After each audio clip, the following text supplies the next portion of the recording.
Hello guys, তো এই যে আমরা দুই বান্ধবী মিলে যাচ্ছি বাজারে সবজি কিনবো। যে ও বলতেছে আমাকে হাই বলতে দে, আমি বলছি বল। এই যে চলে গেলাম সবজির দোকানে, কোয়াশ নিচ্ছি, আবার নিচ্ছি অল্প টুকটাক সবজি। যে সবজির দাম, সবজি নিতে নিতে আমার বান্ধবী বলতেছে ভাই টমেটো দাও তো, কই টাকার?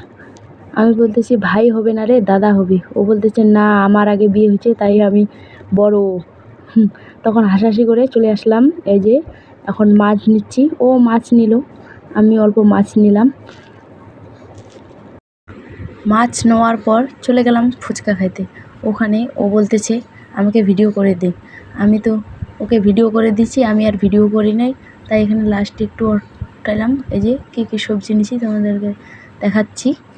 এই যে এখন চলে যাব বাড়ির দিকে, বাড়ি চলে যাচ্ছি। যখনই যাই না কেন এই ট্রেনগুলো একটা না একটাই পাবোই, আসার সময় পাইলাম, যাওয়ার সময় পাইছি।